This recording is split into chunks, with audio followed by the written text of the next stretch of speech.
Today, I'll be talking with Adriene Bailey. Adriene, will you join me on screen?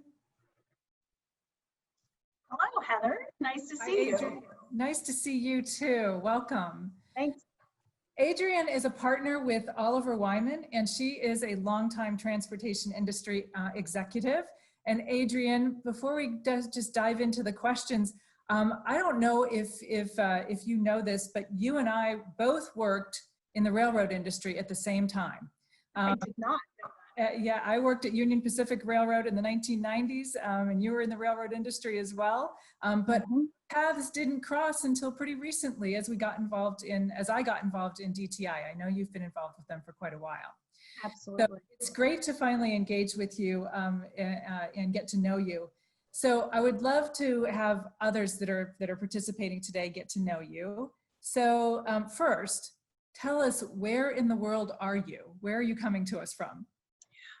My husband and I recently moved outside of Denver in a suburb of Golden, Colorado, after having spent 20 odd years in Jacksonville, Florida. So we are enjoying the fresh and cool mountain air in this new chapter. It's very exciting. Yeah, that's a beautiful area. Well, tell us a bit about your background and how you ended up in a transportation industry career. How did you choose that, or did it choose you? And tell us about that background. Sure. I was standing in the hallway of the engineering school at Princeton my sophomore year, and it was about to be summer break, and a professor walked up to me and said, "Hey, will you stay over the summer and be a research assistant on this project we're doing for New Jersey Transit?" And that one conversation and that decision to stay and work on that project really just set in motion this path that would lead me into consulting, and then to two Class 1 railroads, the Southern Pacific and CSX, where I ran service design, and then two very large logistics companies. Before I just returned to consulting in this past September. So I've kind of come around full circle in my career, but you never know when these one little moments of choice are gonna essentially set the wheel in motion, and before you know it, you wake up and look back on 30 years of a great career.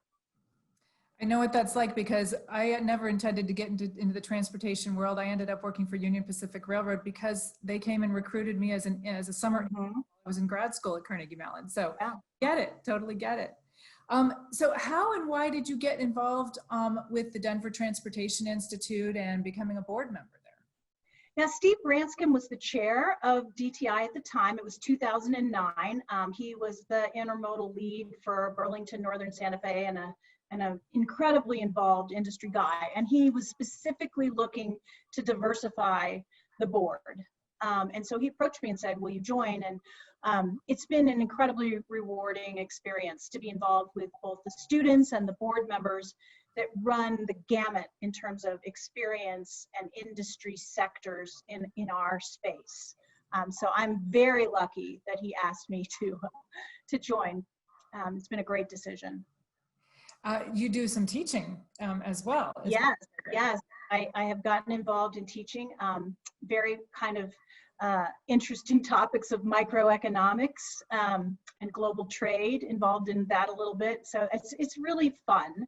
And the students are incredibly smart and engaged and experienced. And so most of the time, the students are doing at least half or more of the teaching in the class by bringing their own experiences to bear.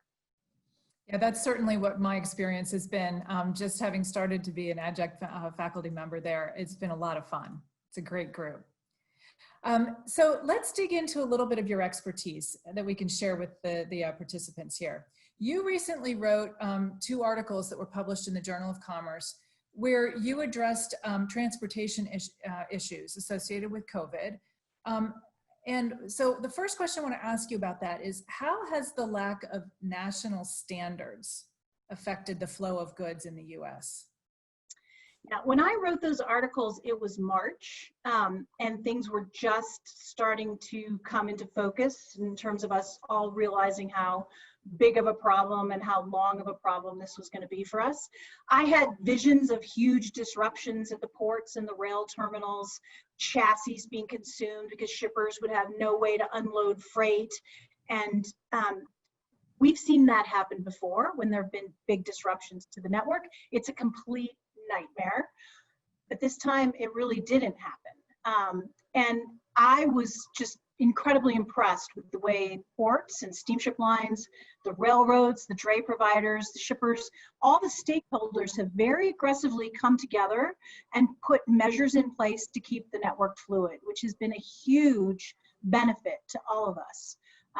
I'm extremely grateful to all the transportation and logistics professionals that every day since we've gotten into this mess have put their own lives at stake and their energy and their innovation to figure out how to keep the transportation network moving. And really, if you look at what has happened, things have gone off largely without major problems, even though overnight everybody shifted how they were doing business. It's been truly remarkable.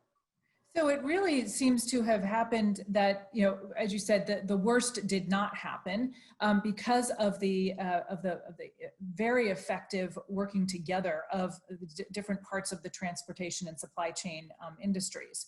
Mm-hmm. So does that say to you that maybe we don't need national standards that, for the next crisis that might happen? What do you think about that? Well, I think it's very clear that as an industry globally, we've stepped up and we've solved our own problems, and we've mitigated a lot of the potential difficulties that we could have incurred in this situation. And it's individuals making a difference in the entire supply chain, the professionals in this industry putting their own personal innovation and energy into play. And at some level, that may be what we have to live with, on an ongoing basis. I think there are big opportunities for us as a country to think very differently about how we solve infrastructure problems and solve technology problems within our sector. But at this point, we do not seem to be on a path that's going to deliver something drastically different. So that really leaves us relying on the brilliant, scrappy, entrepreneurial transportation and logistics professionals who know how to solve problems and who have the passion and conviction to make things happen. And it's been happening that way for forever and ever. I mean, as long as the transportation industry in this country, it's been happening that way. You bet. Yeah. So how do you think that both supply chain leaders and transportation providers can take actions going forward to ensure that their continued smoothness of their supply chains? How do they need to be working together? So what were the keys to what has happened since March, where things have been pretty smooth? What have been the keys to that success, and how do they need to be continuing to go forward?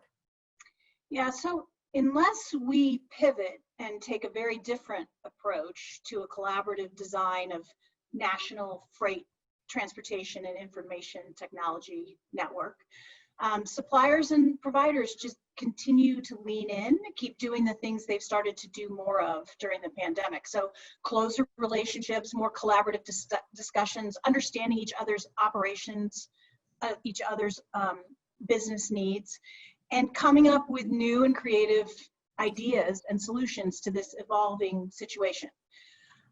To me, it looks like we're going to stay on the path of one-to-one integration of systems and information, and we're certainly watching the industry digitize and integrate at a much faster rate. That's got a lot of implications for everyone to have to deal with, not the least of which is cybersecurity as you try to navigate all of these new and different connections within your systems. And ultimately, that one-to-one strategy is going to cost our collective system more dollars to implement. And it also opens the door for bigger tech power to kind of come in as individual ecosystems start to gain more and more subscription density in different aspects of the network. But right now, I don't see us like making a big pivot away from that as an overall approach in terms of how we're dealing with this kind of requirement. In the end, that's going to cost all of us, including the shippers, more money because that cost has to get paid for within the network. But the imperative for us to be much more transparent, much more visible, and much more agile in how we can handle freight through the system as we go forward is going to continue to be a very, very big imperative.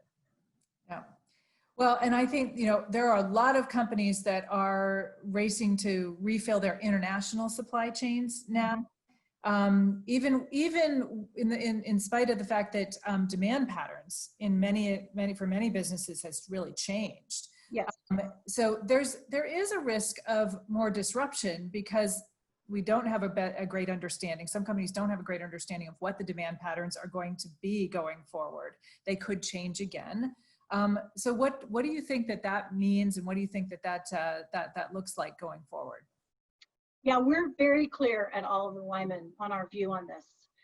We are in for a long-term state of continued disruption. So we think short-term, the biggest risk is intermittent demand pattern changes rather than big redesigns of supply chain and big shifts in sourcing, which are going to happen, but those things take a long time to develop and to implement. But you will see different regions of our country move to higher and lower states of lockdown, mobility, et cetera, with very, very little notice. So what that means is that freight flowing to meet demand in those areas is going to have a high need to have flexible delivery options and potentially even diversions into other markets as things ebb and flow. So transportation providers who have the ability to flex with their customers and make that an easy, seamless, normal part of doing business in this new environment, they're going to build their brand. They're going to help their customers be more effective in this very disruptive time.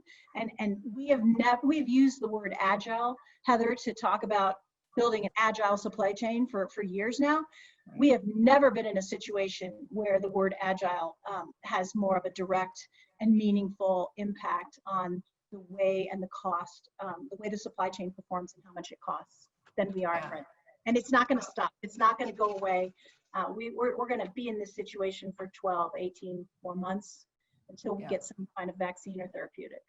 Yeah, I think that's exactly right. I mean, you know, I've heard some business leaders talk about those business continuity plans that they thought they were going to be able to pull off the shelf and immediately enact for a pandemic, and they pulled them off the shelf and they went, oh, this isn't going to work. We're starting over again. They weren't quite as agile as they thought that they were going to be. So, you know, as you think about agility and resilience, what would be your advice for supply chain leaders to go smoothly? I mean, you talk about this intermittent demand pattern changes.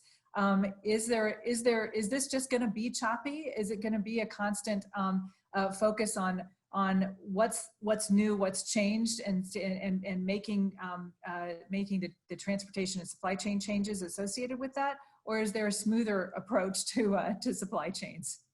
Yeah, I mean, I think the real answer is there is nothing smooth about the state of this economy and the state of the freight network right now. We are watching entirely new demand patterns, you know, crop up, you know, go away. We're in entirely new, different sourcing situations. The only constant right now is that things are constantly changing. But so the good news is that right now we see adequate supply of transportation capacity fairly generally. I mean, July was a very, very big month. And so that's put a little bit of strain there in the network, but we'll have to see whether that is sustained or whether that was a sort of a bubble of inventory restock and where that freight demand is going to go. But so far, we have enough capacity to handle the flow. The most important levers that transportation providers can and shippers can pull in terms of helping to respond to this environment is to really amp up that flexibility, transparency, and frictionless transaction. Let's take the friction out of these transactions, because our normal use cases that we're all used to, like sort of, you know, clicking along and the machine runs perfectly, are out the window, and things are happening today that would never have happened, you know, 12 months ago. So keeping facilities fluid, keeping transportation equipment moving, avoiding gridlock, keeping the bobtailing expenses down, those are all things that will drive your expenses and your ability to operate in completely the wrong direction. So keeping a headset that says, okay, whatever is happening, I've got to keep the flow and the fluidity high in order for me to kind of stay in an operational mode that I can survive in.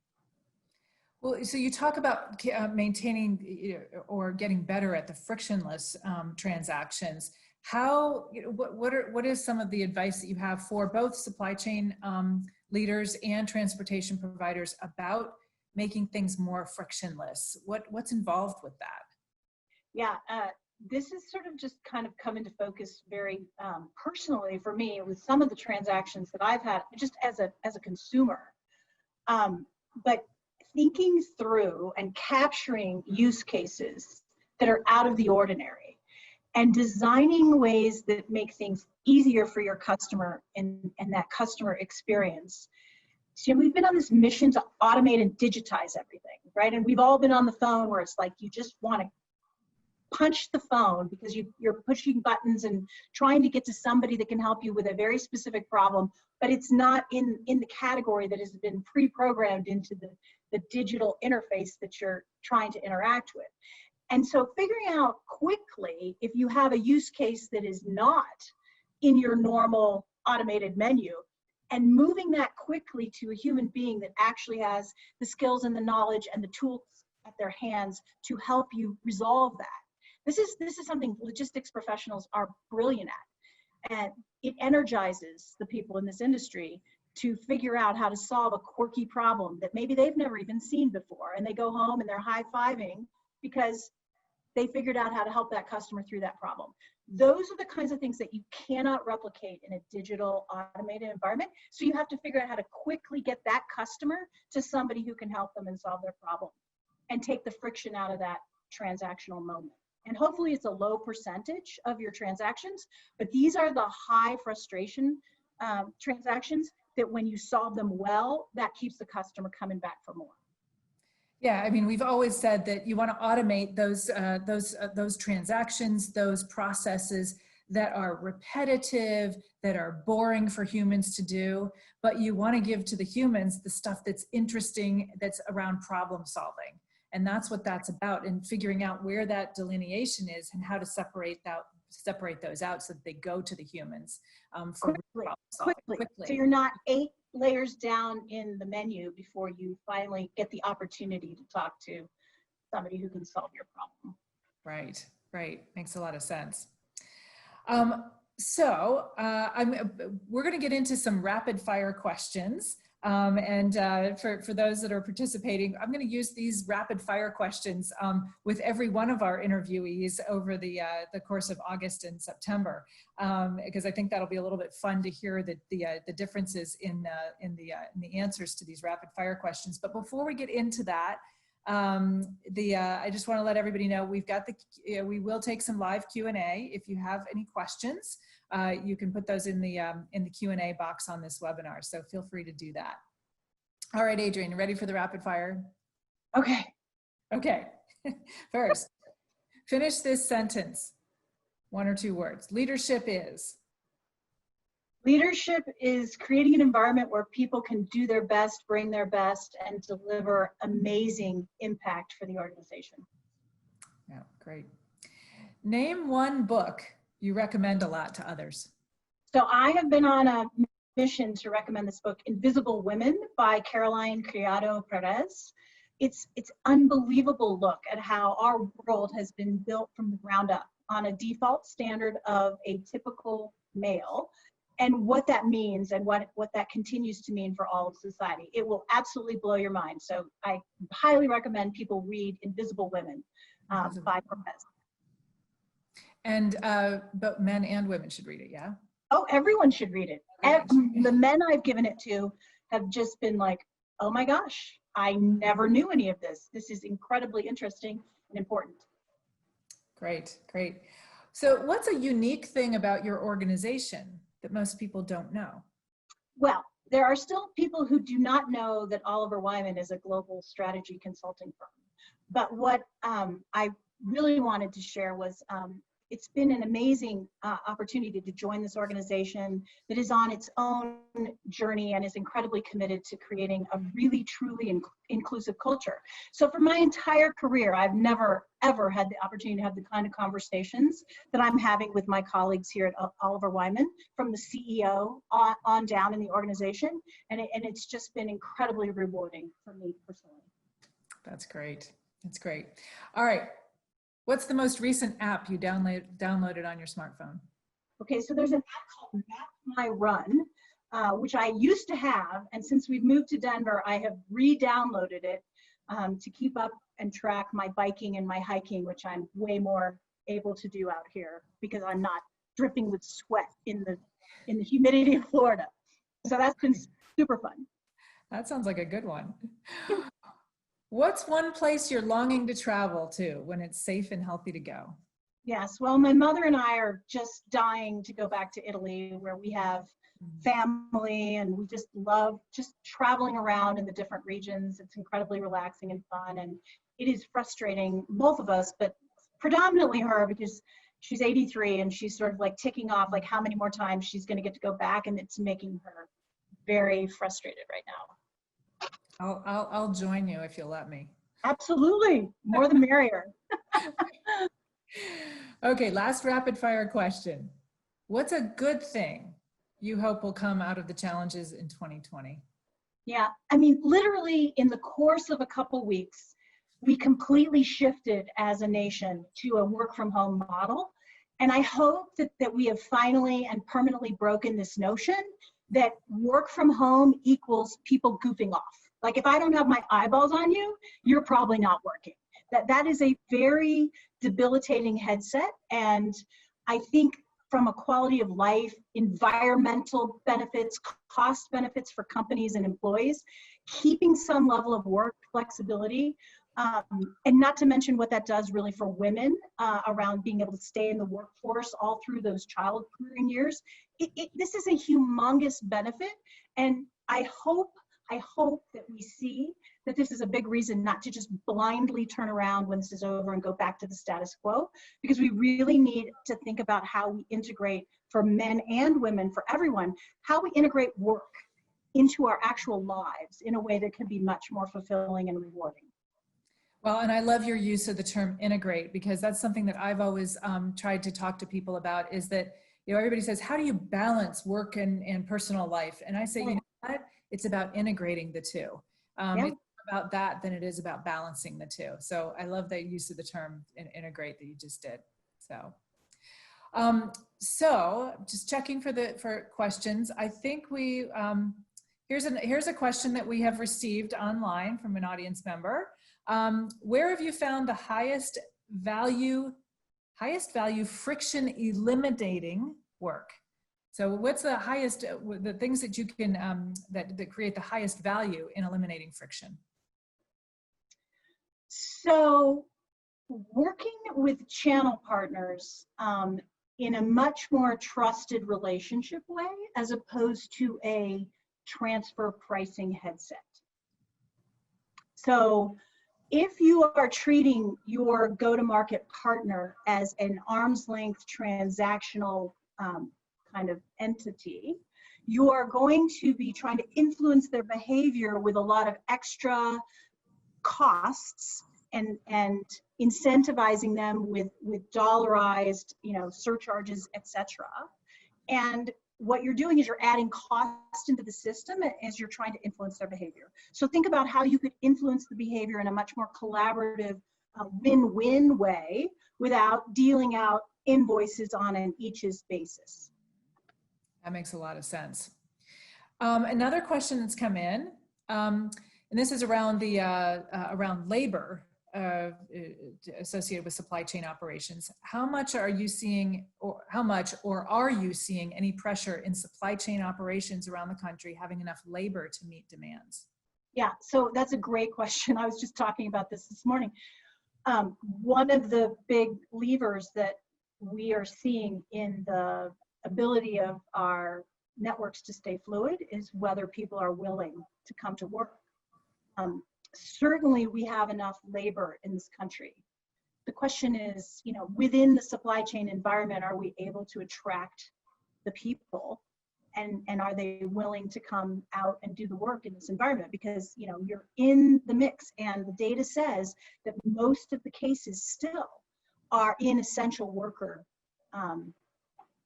industries. When you look at where we are getting positive COVID testing, it's in essential workers. So this is something that we have to be very, very aware of, especially as the freight comes back into the network.